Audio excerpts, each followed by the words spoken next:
अभी G20 की foreign ministers की मीटिंग खत्म हुई है, लेकिन इसी के साथ In Delhi on Monday, the video of foreign delegates playing Holi has gone viral on social media.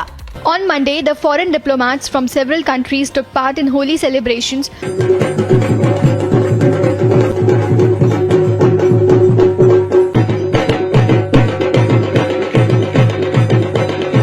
दुख के साथ कहूंगा कि बॉर्डर के उस पार क्या हो रहा है और बॉर्डर के इस पार क्या हो रहा है। वहां पे G20 हो रही है, 20 फॉरेन मिनिस्टर हैं वो वहां पे खड़े हैं।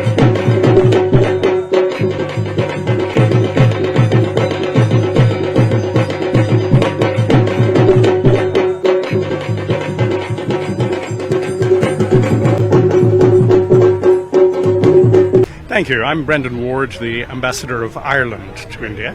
And of course, it's always a pleasure to celebrate Holi.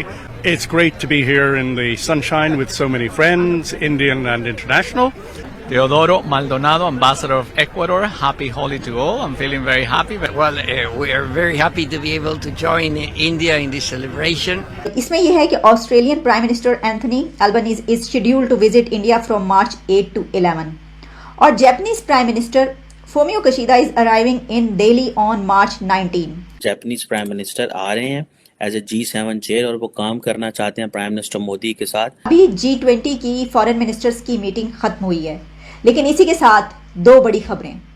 India में दो बड़े और विजिट्स होने लगे हैं, ऑस्ट्रेलियन प्राइम मिनिस्टर के और जापानीज प्राइम मिनिस्टर के, यानी ऑस्ट्रेलिया और जापान अब इंडिया का विजिट करने लगे हैं। हम देख रहे हैं कि हमारी तरफ हम जा रहे हैं दूसरे मुल्कों में, और किस लिए जा रहे हैं तो सबको ही मालूम है, जबकि दूसरी तरफ दूसरे तमाम कंट्रीज जा रहे हैं इंडिया की तरफ खींचे चले जा रहे हैं।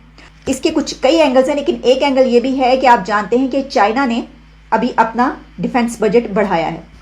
तो ये जो जियो स्ट्रेटेजिक होती है ना सिचुएशन, तो अब हम ये देख रहे हैं कि कुछ कंट्रीज अब इकट्ठे सामने नजर आ रहे हैं। इसमें यह है कि Australian prime minister Anthony Albanese is scheduled to visit India from March 8 to 11 और Japanese prime minister Fumio Kishida is arriving in Delhi on March 19 और जो टॉक्स होंगी उसमें दोनों तरफ बड़े एग्रीमेंट्स किए जाएंगे।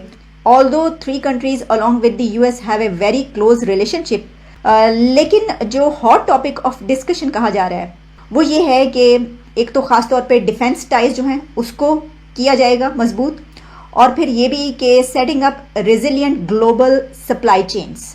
इस वक्त जो ऑस्ट्रेलियन प्राइम मिनिस्टर की मैंने आपको बात की, उसके बारे में खबर कहाँ पर देखी, एक ऑस्ट्रेलियन टीवी पर। उससे मुझे ये पता चला कि ऑस्ट्रेलिया के PM जा रहे हैं इंडिया। तो उसमें जो होस्ट और गेस्ट हैं वो जो बात कर रहे हैं, से होस्ट ने ये पूछा है कि आप बताइए कि हमारे जो PM हैं वो इंडिया जा रहे हैं, तो क्या है इसमें एजेंडा, क्या है और क्या होने लगा। तो आप ज़रा सुनिए कि जो गेस्ट हैं अपने PM के विजिट के बारे में क्या फरमा रहे हैं, क्या कह रहे हैं।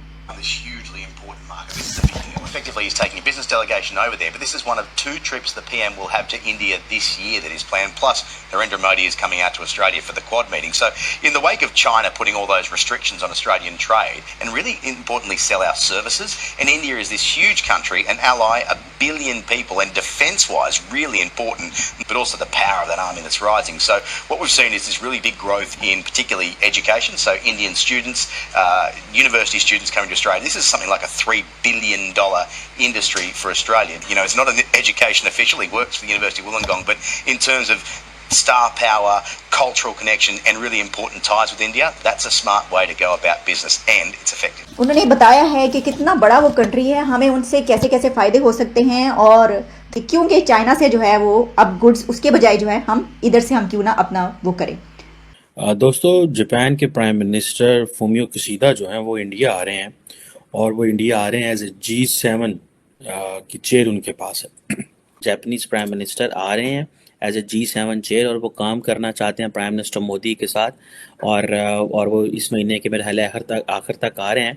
इंडिया के पास G20 की चेयरमैनशिप है, वो G7 के हैं, और आप इमेजिन कर लें कि किस तरह दोनों मुल्क जो हैं वो काम कर रहे हैं।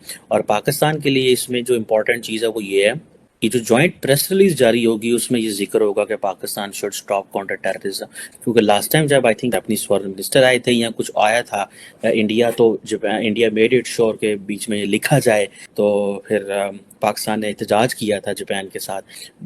एक डाटा अगर आप देखें कि पिछले 10-12 साल का डाटा देखें, इंडिया से जापान और जापान से जो इंडिया ट्रेड है वो बढ़ी है। इसमें आप ये समझ लें कि दोनों मुल्कों ने वाइड रेंज ऑफ इश्यूज पे काम कर रहे हैं, क्लीन एनर्जी के ऊपर और पता नहीं किस किस चीज़ के ऊपर, जैसे वक्त। बट द क्वेश्चन इज़ कि पाकिस्तान ने अपने कर्जे जापान से माफ़ करा लिए हैं, पाकिस्तान ने अपने कर्जे जापान से माफ़ करवा लिए हैं, और जापान का ये लॉ है कि वंस अगर आप किसी मुल्क से कर्जा माफ़ करा लें तो आप दोबारा उससे कर्जे नहीं ले सकते। दुख के साथ कहूंगा कि बॉर्डर के उस पार क्या हो रहा है और बॉर्डर के इस पार क्या हो रहा है। वहां पे G20 हो रही है, 20 फॉरेन मिनिस्टर हैं वो वहां पे खड़े, और हमारे अपने फॉरेन मिनिस्टर का पता ही नहीं है, प्राइम मिनिस्टर का पता ही नहीं है। असली प्राइम मिनिस्टर तो लंदन में बैठा है। तो दर हकीकत मैं कई दफा बात करता हूं तो मेरे कई भारतीय दोस्त जो है उनको ऐसे ही गुस्सा आ जाता है मैं जब ये कहता हूं कि हमारा डीएनए से शक्लें मिलती हैं एक दूसरे के साथ, कपड़े एक दूसरे के साथ पहनते हैं, नफरतों के अलावा बाकी हर चीज मिलती है, और नफरतें भी 75-76 साल से दोनों साइडों पे। और दुनिया में वाहिद 2 कौमें हैं, भारतीय और पाकिस्तानी, और शायद बंगाली भी, नेपाली भी, जिनकी चीजें मिलती हैं, मुश्तरक है, सोचें एक है, खाना पीना एक है, ट्रेडिशंस एक है, कल्चर एक है। अगर नफरत निकाल दे तो ये पूरा रीजन आप सोच नहीं सकते, ये तो सोना उगलेगा।